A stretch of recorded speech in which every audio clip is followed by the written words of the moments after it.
today we're going to talk about what you need to know as a DevOps engineer, things to learn, process and steps you need to take, and a few examples, though not a demonstration, a few examples of what we are actually going to talk about.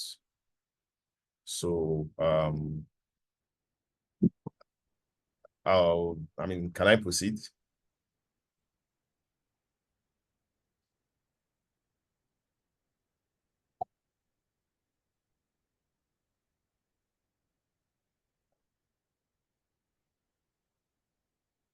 Yes, I feel you can. All right, thank you very much. All right, so today we are going to be talking about, like, I'm going to present to you like a comprehensive outline of learning paths for DevOps engineering, the core principles involved, milestones, and practical examples. So to understand DevOps, there are four or two actually. Yeah, sorry if you are. Let me mute. So to understand DevOps engineering, or to actually practice DevOps, you need to understand four core principles in this line of work, and one of them is continuous integration and delivery, which is the automating of builds, test and deployment processes. So continuous integration, in this case, CI, stands for continuous integration, which involves testing of your code, testing of the application that you are about to deploy, making sure it's up to standard, it meets certain criteria, and when it does, you can then integrate it to the core. In this context, if you're using a version control system, it's going to be integrated as part of the code that is considered stable, because as part of DevOps, which is developer operations, developers will always push code to a central location, and CI involves like continually integrating this piece of code that different developers push, and continuously integrating it also involves testing whatever changes they've made, integrating the changes they made with the current code base, and testing everything all together and making sure that they pass before they are fully integrated. And CD, which stands for continuous delivery, in this case is the process of pushing this code to an environment, to the cloud, or pushing it to the hands of the end users, be it internal testers in your organization or users, external users the end users out there that are actually supposed to use your product. So yeah, that's one part of it. And the second part of DevOps is infrastructure as code, which is basically the art of process of managing infrastructure using pieces of code. So I know some of you might be familiar with cloud platforms like Google Cloud, Amazon Web Services, Azure, IBM, and a whole lot more of them. And you have wonderful UI interfaces where you could go create cloud resources. For example, you can create a database. If you want a MySQL database or you want a Postgres database, they have a wonderful UI. You can just go and provision any kind of resource you want to provision in the cloud, get your URL, connect to it, and all that. But there is a lot more cleaner and efficient way to do these things by just writing code and replicating it as much as you want. You can just define the kind of database you want, the platform you want, cloud platform you want this database to be provisioned on. You can even configure the credentials and all that from just a piece of code. And one of the major advantages is that it documents itself.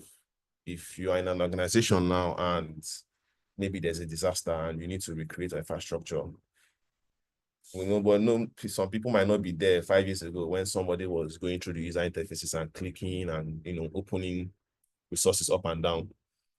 If you have infrastructure as code in place for all your projects, you will be able to recreate and even understand what is happening at a glance in your infrastructure.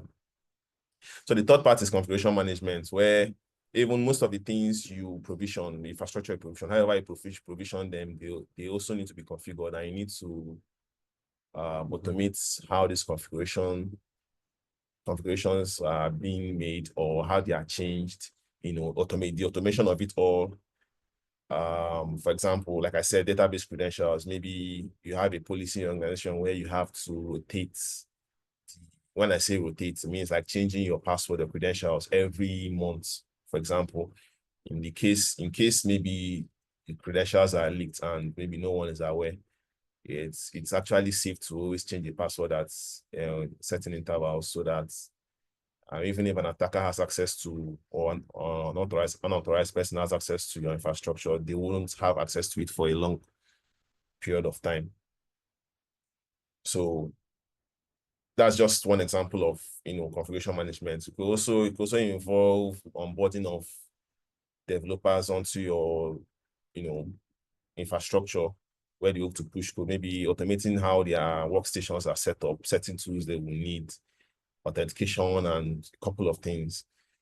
So that's all about the third core principle. The fourth one is monitoring and logging, where everything you do in the DevOps, every infrastructure you deploy needs to be tracked. Logs are very, they produce logs to tell you what's going on. Whatever, like for example, you have a database in the cloud and people are always running queries on it, and maybe you discover that some queries are slow. You can go to AWS, for example, go to the database monitoring section and be able to detect queries that are slow, and you find out why they are slow and certain things like that. And also applications themselves, or otherwise you call them workload. When you have your infrastructure, set up, the workload is also a term we use for the software that we actually deploy to run on this infrastructure. So they themselves, they also need to be monitored. We also need to know how much CPU they are using, how much RAM, and they also produce logs too. So you need to also provide like a facility for people, the stakeholders that are responsible for building this application, and that can also improve it, to also monitor it, so that they would be able to detect issues ahead of time and also improve the application. So that's does anyone have any question?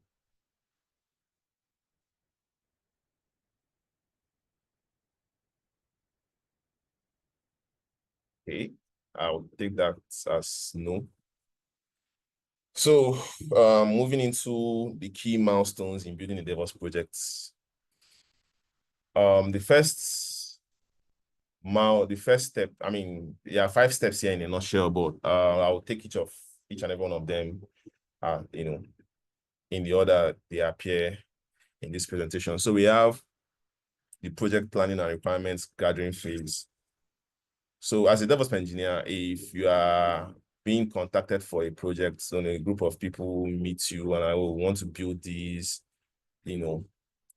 just like a developer would also take into consideration the requirements, gathering and all, define the project goals, scope.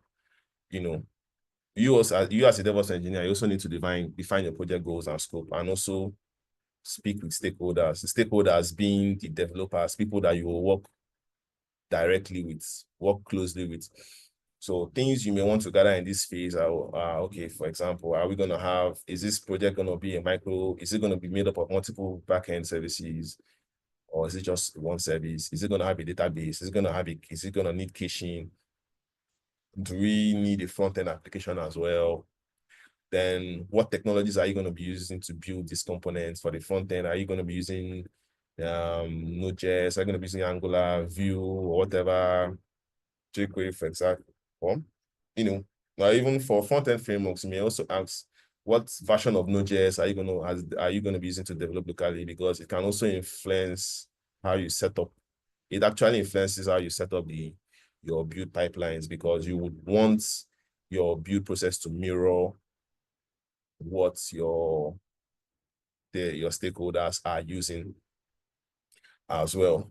For backend components, you could also ask for the technology and specific version, because it will also influence how you build or write your Docker file.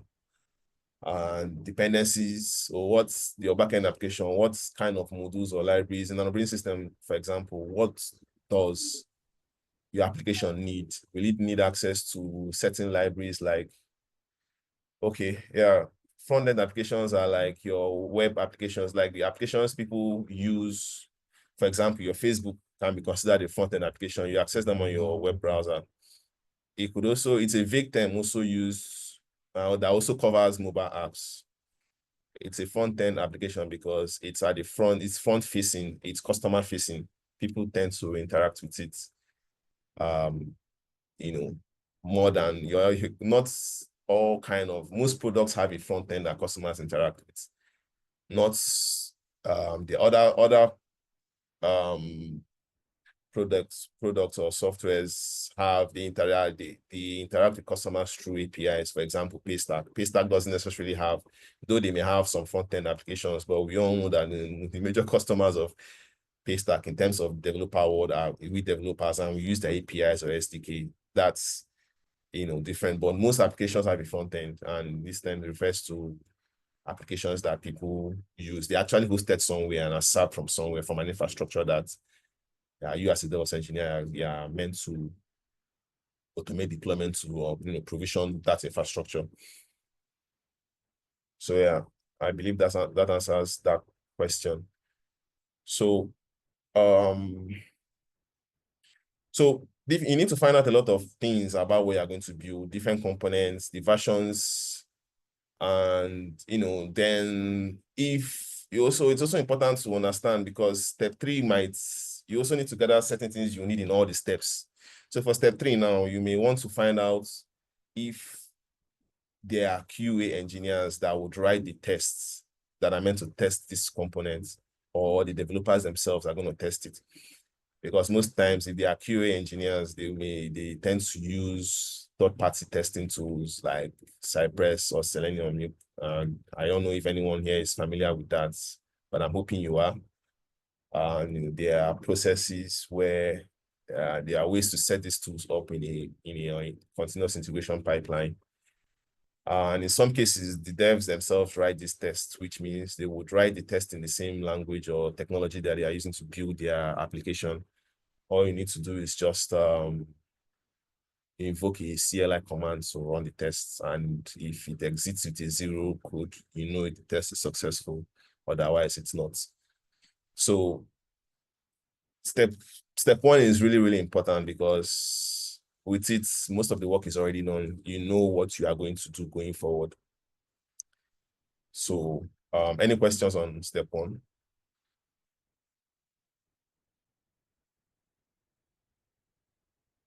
Okay. No questions. So moving on to step 2. So step 2 is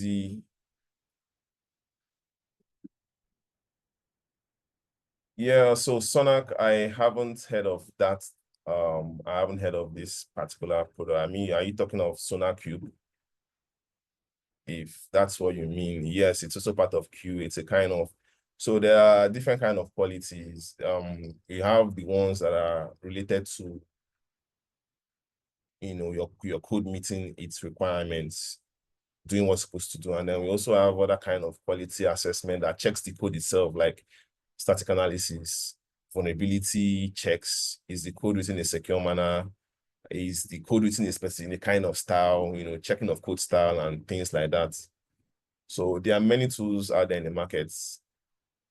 I'm sure a simple Google search with SonarQube, if that's what you mean, and would actually explain that. But yeah, it's likely QA if it's what I think it is. So any other question?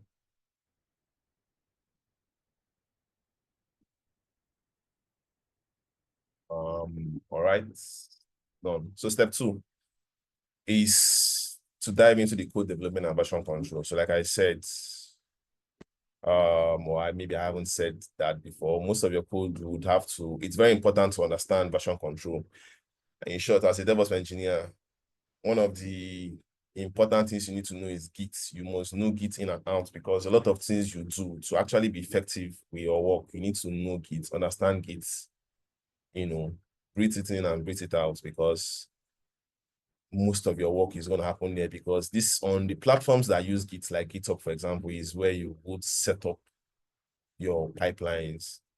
Even if you have to set it up outside Git, you still have to integrate with your GitHub repository. So you need to understand how Git works.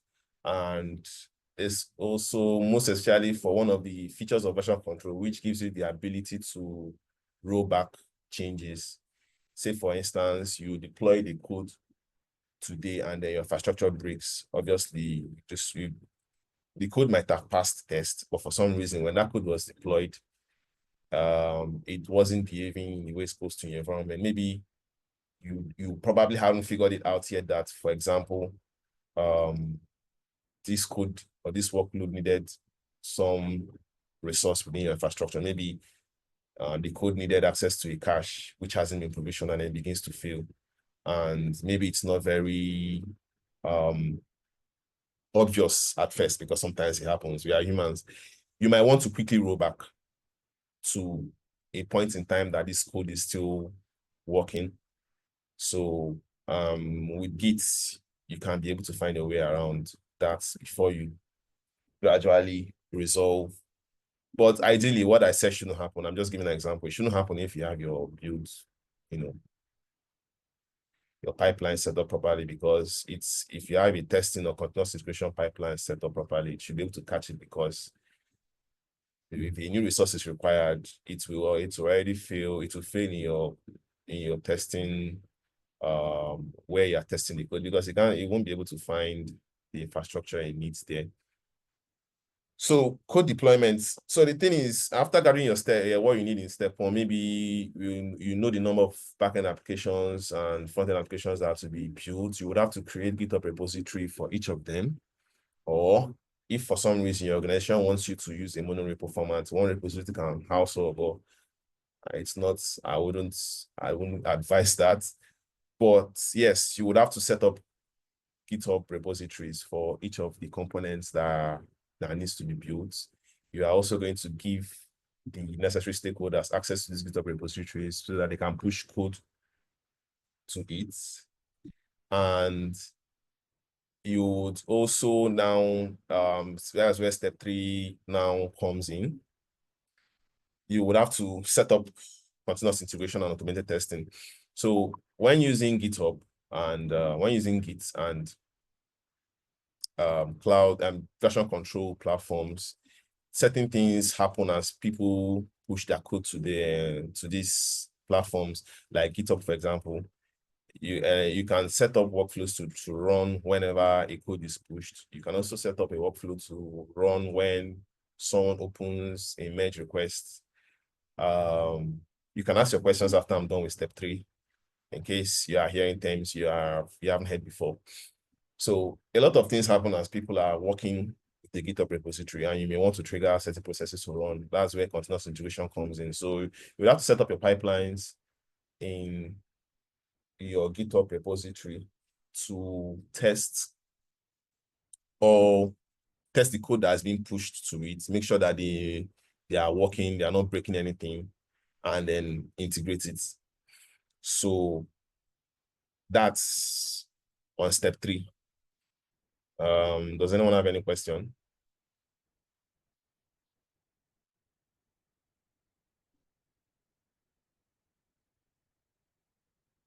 Okay. I'll take that as everything is fine. So step 4 is where you now provision your infrastructure and deploy your workload or your application from your code repository. So say you have your backend application, for example, depending on how complex it is, or maybe the environment you're working with, you may want to provision something like a virtual machine, an instance where you can now push your code to. In some cases, we can have multiple environments where we have development environments, which is right, the environments developers, the pipeline you set up would push to as their code is being integrated on GitHub, so that they easily have access to see their changes as they are pushing their code to GitHub within a few minutes, like 4 or 5 minutes. their changes are already reflected on a server that they have a URL to. It could be a front end, it could be a back end, whatever it is. There are different ways to deploy, depending on fact, it could be a Kubernetes cluster, it could be an Elastic. You can use different cloud products can help you set up infrastructure to handle different kind of workloads. So that's where you deal with, step 4. Step 4, you may also be using infrastructure as code to accomplish step 4. But also importantly, on your GitHub repository, you need to automate sending off, pushing your code to this infrastructure. You get. So that's all step 4 has to do with. And once you have step 4, once step 4 is taken care of, your work is almost done, probably 90% done. Everyone can see what you've done. Everyone can actually feel the impact of what you do by step 4. So by step 5 is where you now set up monitoring and feedback loops. You get to set up more, like you need to set up monitoring on your workloads, like logs. If it's a backend application, you need to be able to allow your stakeholders to be able to see what see how the application is faring. We have many tools out there that can help you with monitoring, a lot of them out there. Maybe Grafana is one of the most popular one. We also have New Relic. We have many of them out there. Some cloud platforms, we also have CloudWatch. Many cloud platforms comes with their monitoring tools, in-house, but you would have to, they also have instructions for setting them up or integrating it with the application. We also have third-party monitoring systems, like Sentry is one popular one, which is able to report on, usually used for it tracks performance metrics, takes metrics from your workload, and also helps you report errors in case there's a crash in your application. You get to see them as they happen, get more information about them, and the details you get, like stack trace and all that, to be able to resolve the problem. Does anyone have any question?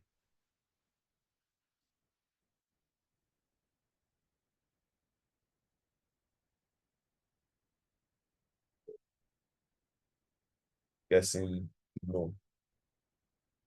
All right. So it's a bit of a summary here. To be a DevOps engineer, there are tools you need to learn about in different areas, different categories. So we have version control, and which we've talked about before. It's a tool that helps version whatever you do, changes you make, and gives you the ability to roll back changes. And Git is primarily the technology, or one of the most popular version control technologies. We also have other ones like Mercurial, not listed yet, but Git is very, very common. And then following platforms use Git, which are GitHub, Bitbucket, GitLab, and you could also there are also open source GitHub platforms you can launch privately. Cloud platforms also have their own Git solutions.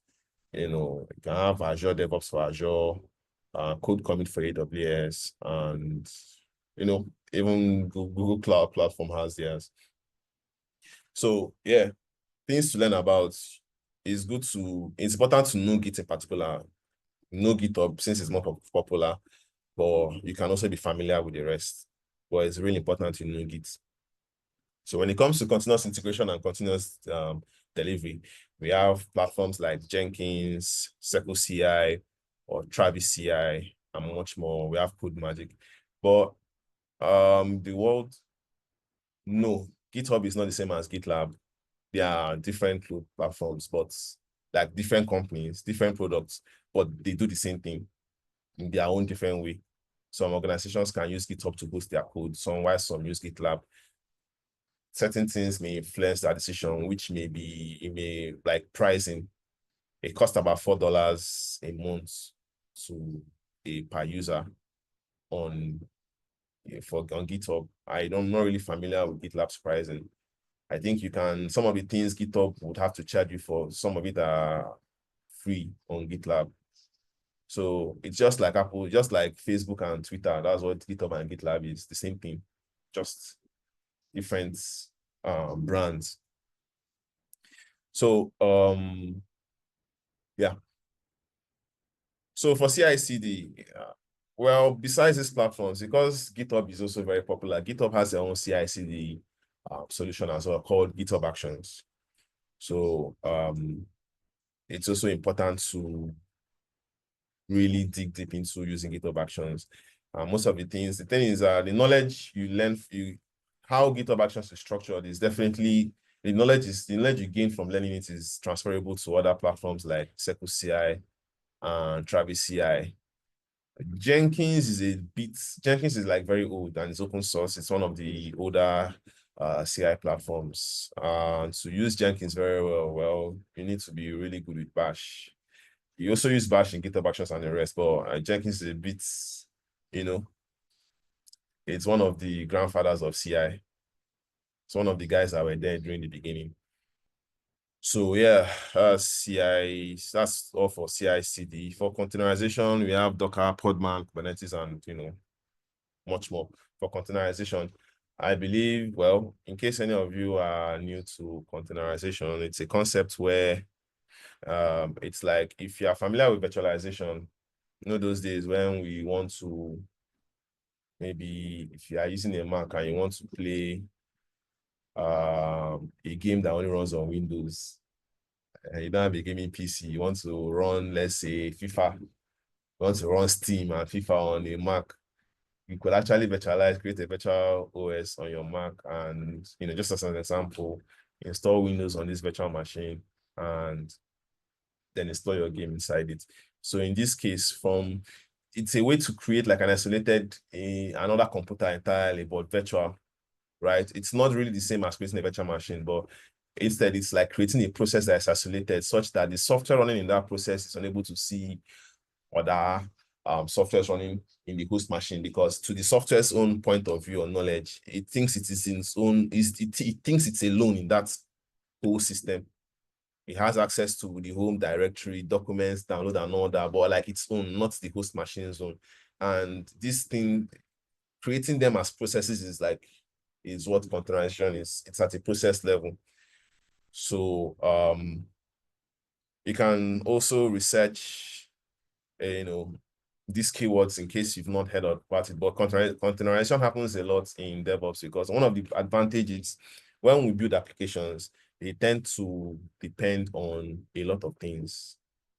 Besides infrastructure, application they depend on certain libraries existing in the OS, like maybe OpenSSL for encryption or decryption, maybe the zip CLI command, or there's a CLI tool called file that is used to read MIME type of a file and trying to handle file uploads. And the thing is that some softwares may depend on these modules. So containerization helps you package a software in alongside its dependencies and certain components it may need in a machine, a computer, package it as a process and run it. And it eliminates the issue of, it runs on this server, but it doesn't run on this server. It runs on this machine, doesn't run on this machine. Once you containerize something, the software, whatever you containerize, it's in its own world. It's able to run. It becomes agnostic to, it's able to run anywhere that supports containers, that's able to create containers. And that's the idea of containerization, and it does a lot in the cloud or DevOps ecosystem. And then we have infrastructure as code, like I mentioned in the previous slides. We have many tools: Terraform, Ansible, Chef, Pulumi, and the rest of them, many out there, but Terraform is like the most popular one. Pulumi is one that is actually, I think it's 2 years now. It's written in JavaScript. You actually define your infrastructure using JavaScript or TypeScript. I think TypeScript specifically. I don't think I've tried JavaScript part of it or version of it. So that's all on the toolchain side of what you need to learn. Any questions?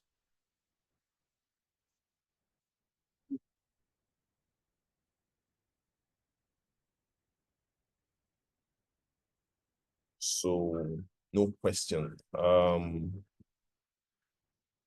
So before I go to this, so before I take on the next part of this slide, I would like to just take a short break and give an example of what continuous integration and delivery is with kind of a sample.